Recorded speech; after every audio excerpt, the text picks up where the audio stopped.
সুপ্রিয় দর্শক শ্রোতা, দেশ ও দেশের বাইরে থেকে যারা আমাদের এই কৃষিভিত্তিক ইউটিউব চ্যানেলটি দেখছেন না কেন, তাদের সবাইকে জানাই বিডি ফার্মার টিমের পক্ষ থেকে শুভেচ্ছা ও অভিনন্দন। তো দর্শক, আজকে আমাদের আলোচ্য বিষয় মরিচ চাষ পদ্ধতি। আসলে এই আষাঢ় শ্রাবণ মাসের ভিতরে আপনারা যদি মরিচের চাষ করতে পারেন তবে অবশ্যই স্বাবলম্বী হতে পারবেন।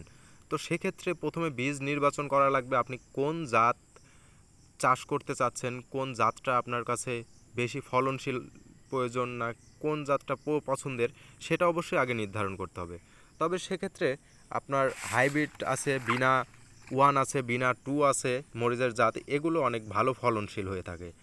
আবার এদিকে আপনার বগুড়ার কিছু জাত আছে, সেগুলোও চাষাবাদের জন্য উপযুক্ত এবং ফলনের দিক থেকে উচ্চ ফলনশীল।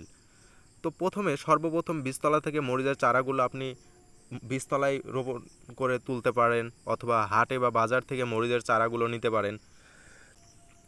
সেক্ষেত্রে অবশ্যই উচ্চ ফলনশীল মরিচের চারা জাতগুলো আপনার প্রথমে নির্বাচন করতে হবে এবং সর্বপ্রথম জমি নির্বাচন করতে হবে উঁচু জমি, যেখানে আষাঢ় মাসেও পানি জমবে না। আর পানি জমার বা পানি বের হওয়ার জন্য নিষ্কাশন ব্যবস্থাটা অবশ্যই জোরালো থাকতে হবে। মরিচের চারা উৎপাদনের করে মূলত জমিতে রোপণ করা হয়, আসলে চারার গুণাগুণের উপর ব্যাপক প্রভাব ফেলে। এর কারণে উত্তম চারা উৎপাদনের বিশেষ দৃষ্টি রাখা আবশ্যক, যদি বাড়িতে আপনি চারা রোপণ করে থাকেন বা বাড়িতে বীজ থেকে চারা উৎপাদন করে থাকেন। আর মরিচ অবশ্যই আপনারা দেখবেন যে সবসময় আষাঢ় মাস বা শ্রাবণ মাসে বৃষ্টির সময় কিন্তু মরিচের দামটা উচ্চ মাত্রা দাম হয়ে যায়, যেটা মানে সাধারণ মানুষের ধরাছোঁয়ার বাইরে। আর এই সময় যদি আপনি মরিচ উৎপাদন করতে পারেন, চাষাবাদ করে আপনি মরিচ ফলন তুলতে পারেন, তাহলে কিন্তু অবশ্যই শতভাগ আপনাকে নিশ্চয়তা দিব যে হ্যাঁ, স্বাবলম্বী হতে পারবেন।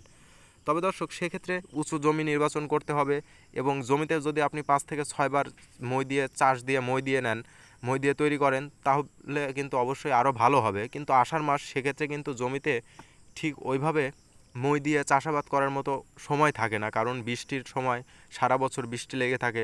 সেক্ষেত্রে আপনি অবশ্যই মরিচের জমিতে অবশ্য পুরানো বিষ যদি স্প্রে করে দেন, ঘাস পুরানো বিষ স্প্রে করে দিয়ে মরিচের চারা রোপণ করে দেবেন, তার কিছুদিন পরে আপনি চারাটা দেখা যাচ্ছে যে কুপায়া দিতে পারেন, অথবা নিড়ানি দিয়ে নিড়িয়ে জমিটায় যে এরকম ঠিক সুন্দরভাবে দিতে পারেন।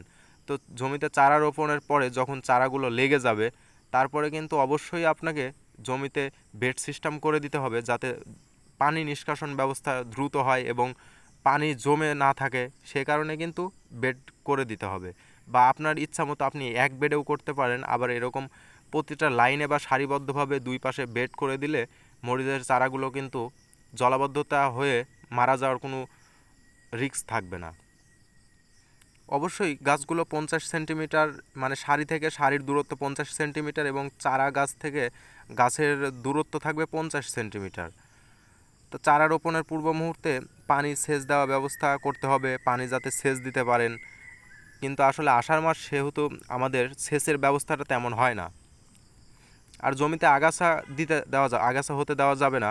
জমিতে যত দ্রুত সম্ভব আপনার হচ্ছে যে পানি নিষ্কাশন ব্যবস্থা থাকতে হবে। আর জুন জুলাই আগস্ট এই মাসগুলোতে দেখা যাচ্ছে যে মরিচের ফলন যদিও বা একটু কম হোক, কিন্তু বৃষ্টির সময় আপনি যদি একবার উৎপাদন করতে পারেন, আপনি কিন্তু সুন্দরভাবে স্বাবলম্বী হতে পারবেন।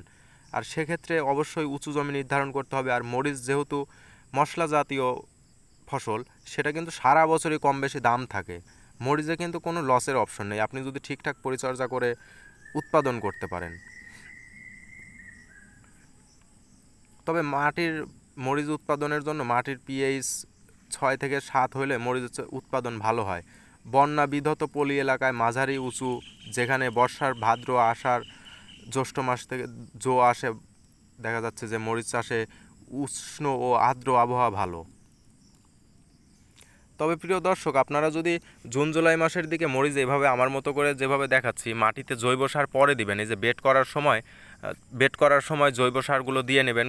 অবশ্যই গোবর বা পাউশ জাতীয় জৈব যে কম্পোস্ট সারগুলো, সেগুলো যদি আপনার ব্যবহার করেন, অবশ্যই ভালো ফলন হবে এবং গাছগুলো গ্রোথ হবে, পোকামাকড় কম ধরবে, গাছের রোগ প্রতিরোধ ক্ষমতাটা বাড়বে। আর আপনি এই আষাঢ় শ্রাবণ মাসে বৃষ্টি চলাকালীন, অর্থাৎ বর্ষা মৌসুমে যদি আপনি মরিচ চাষ করেন, অবশ্যই স্বাবলম্বী হতে পারবেন। সেক্ষেত্রে আমাদের প্রথম ভিডিওটা এবং পার্ট 1টা প্রাথমিকভাবে চারা রোপণের পদ্ধতি এবং চারা থেকে চারার দূরত্ব 2 হাত বাই 2 হাত, সারির থেকে চারার দূরত্ব, এইভাবেই। ঠিক আছে দর্শক শ্রোতা, ভালো থাকবেন, সবার সুস্থ কামনা।